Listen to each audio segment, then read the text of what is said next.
네, 새벽기도의 성도님들 주님의 이름으로 환영하고 축복합니다. 오늘도 하나님 부어주신 은혜가 차고 넘치시기를 소망합니다. 자, 함께 사도신경 하심으로 새벽기도로 나아가겠습니다.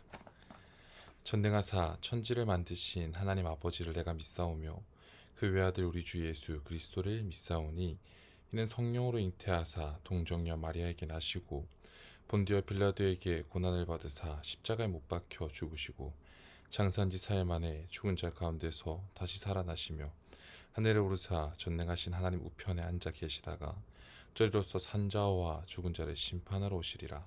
성령을 믿사오며 거룩한 공예와 성도가 서로 교통하는 것과 죄를 사하여 주시는 것과 몸이 다시 사는 것과 영원히 사는 것을 믿사옵나이다.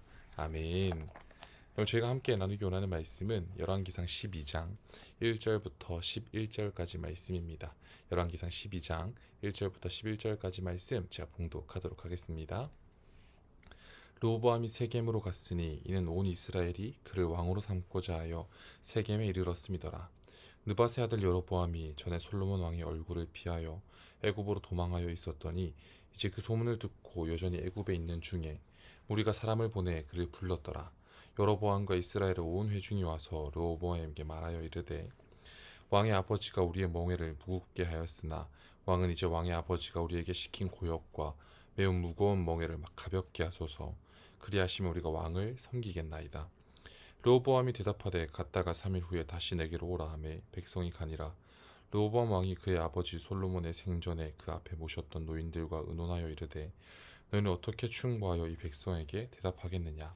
대답하여 이르되 왕이 만일 오늘 이 백성을 섬기는 자가 되어 그들을 섬기고 좋은 말로 대답하여 이르시면 그들이 영원히 왕의 종이 되리이다 하나 왕이 노인들이 자문하는 것을 버리고 자기 앞에 모셔있는 자기와 함께 자라난 어린 사람들과 의논하여 이르되 너희는 어떻게 자문하여 이 백성에게 대답하게 하겠느냐. 백성이 내게 말하기를 왕의 아버지가 우리에게 매운 멍에를 가볍게 하라 하였느니라.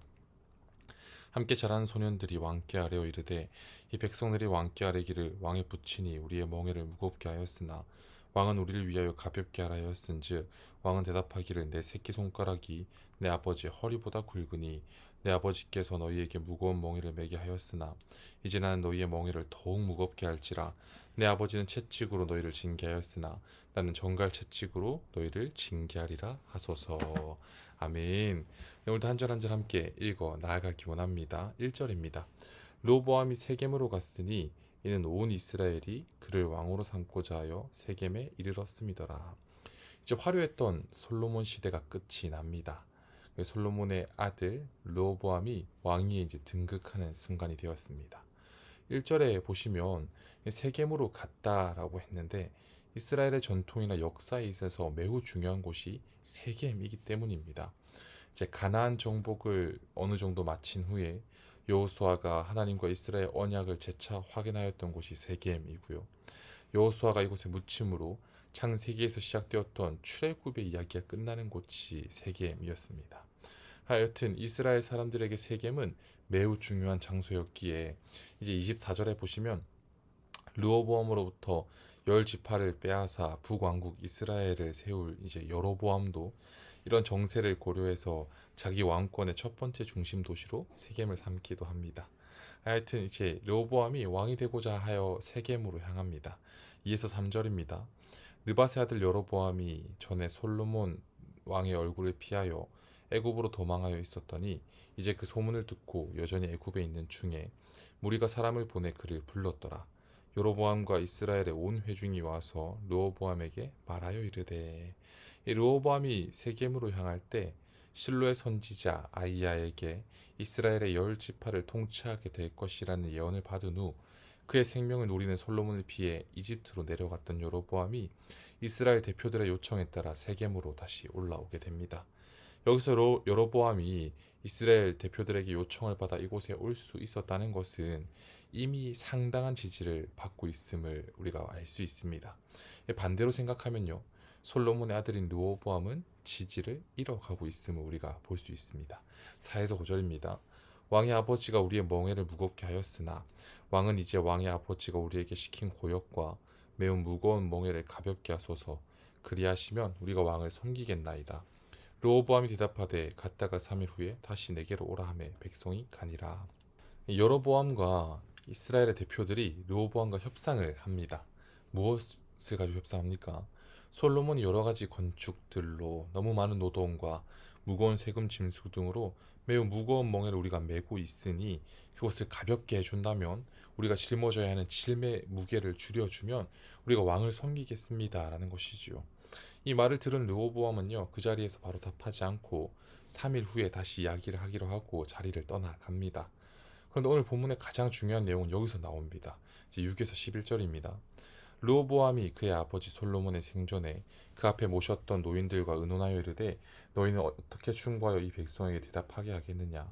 대답하여 이르되, 왕이 만일 오늘 이 백성을 섬기는 자가 되어 그들을 섬기고 좋은 말로 대답하여 이르시면 그들이 영원히 왕의 종이 되리이다 하나, 왕이 노인들이 자문하는 것을 버리고 자기 앞에 모셔 있는 자기와 함께 자라난 어린 사람들과 의논하여 이르되, 너희는 어떻게 자문하여 이 백성에게 대답하게 하겠느냐? 백성이 내게 말하기를, 왕의 아버지가 우리에게 매운 멍에를 가볍게 하라 하였느니라. 함께 자라난 소년들이 왕께 아뢰어 이르되, 이 백성들이 왕께 아뢰기를, 왕의 부친이 우리의 멍에를 무겁게 하였으나 왕은 우리를 위하여 가볍게 하라 하였은즉, 왕은 대답하기를, 내 새끼손가락이 내 아버지의 허리보다 굵으니 내 아버지께서 너희에게 무거운 멍에를 메게 하였으나 이제 나는 너희의 멍에를 더욱 무겁게 할지라. 내 아버지는 채찍으로 너희를 징계하였으나 나는 정갈 채찍으로 너희를 징계하리라 하소서. 이제 이렇게 자리를 떠난 르호보암이요, 그 3일의 시간 동안 자문을 구하는 자가 누구입니까? 먼저는 솔로몬의 생전에 그 앞에 모셨던 이제 원로들을 불러 의견을 묻습니다. 그들이 무엇이라 대답합니까? 백성들의 청을 들어주면 그들은 평생 임금님의 종이 될 것입니다. 그러니 그들의 청을 들어주십시오라고 대답해 줍니다. 그러나 원로들의 충고에 만족하지 못한 르호보암은 그 자문을 그냥 버려버리고요, 자기 또래 젊은 신하들에게 의견을 구할 때 이들은 무슨 대답을 합니까? 더 무거운 멍에를 씌울 것이요, 나의 아버지가 채찍으로 쳤다면 나는 너희를 정갈로 칠 것이다 라고 협박하라 말합니다. 이 뒤에 이야기는 이제 내일 볼 테지만요, 르호보암은 원로들의 이야기가 아니라 자기 또래의 젊은 신하들의 이야기를 택하여 그들에게 하는 모습을 볼 수 있습니다. 사랑 성도님들, 오늘 르호보암은요, 왕이 될 것이냐 말 것이냐는 아주 중대한 기로에서 어떤 것을 선택했습니까? 아주 어리석은 선택을 하고 맙니다. 왜 이런 선택을 하게 되었습니까? 시작이 틀렸기 때문입니다. 잘 기억하셔야 합니다.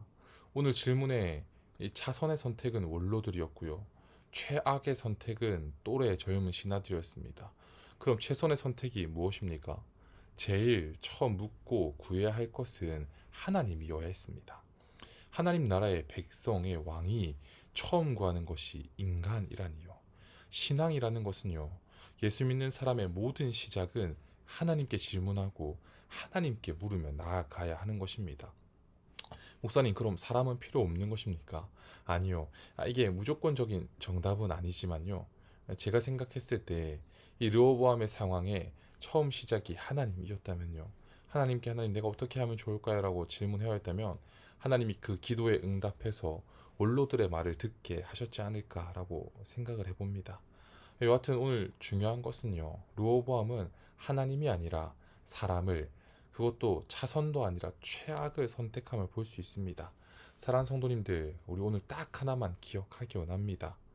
우리의 처음은 무조건 하나님입니다. 살아가다 보면요, 이제 보지 않아도 보이는 정답들이 있지 않습니까? 우리 사랑하는 성도님들의 연륜이 쌓이다 보면, 이렇게 하면 더 좋을 것이라는 것들이 눈에 보이지 않습니까? 저도 마찬가지입니다. 사역을 하다 보니까요, 지금까지 지나온 관습과 상황들에 이게 이렇게 하면 맞는 부분들이 너무도 많아서 어떨 때는 기도를 놓칠 때가 참 많이 있음을 오늘 말씀을 준비하며 생각하게 되었습니다. 사랑하는 성도님들, 정답이 너무나 정해져 있는 상황이 있으십니까? 아니면 지금까지 지나온 관습과 상황들에 그것이 이미 맞아 있습니까?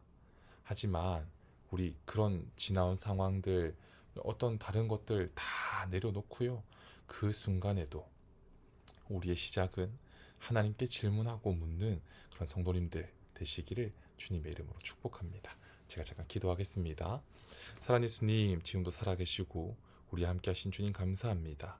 오늘도 우리에게 생명 허락하시고 그 첫 시간에 말씀 보고 기도할 수 있게 은혜 베풀어 주심에 감사합니다. 하나님, 정말 우리의 첫 번째가 하나님이 될 수 있게 하나님 은혜 베풀어 주시옵소서. 하나님, 지나왔던 어떤 시간들을 우리가 의지하는 것이 아니라, 우리의 지혜와 어떤 방법들을 의지하는 것이 아니라 우리의 의지할 자, 아버지, 우리가 기도할 자, 우리가 붙들 자가 하나님임을 분명히 알게 하시고 우리가 가장 처음 하나님만 의지하며 나아갈 수 있게 하나님 은혜 베풀어 주시옵소서. 오늘도 우리를 그렇게 붙들어 주실 줄 믿으며 우리 주 예수 그리스도의 이름으로 기도드렸습니다. 아멘. 우리 이렇게 두 가지로 한번 같이 기도하기 원합니다. 첫 번째는요, 우리의 첫 번째가 하나님이 되게 하옵소서. 두 번째로 기도하기 원하는 것은 우리의 지혜와 방법을 의지하지 않고 하나님을 의지하는 삶이 되게 하옵소서. 이 두 가지 기도 제목 붙들고 함께 기도하며 나아가겠습니다. 함께 기도합니다.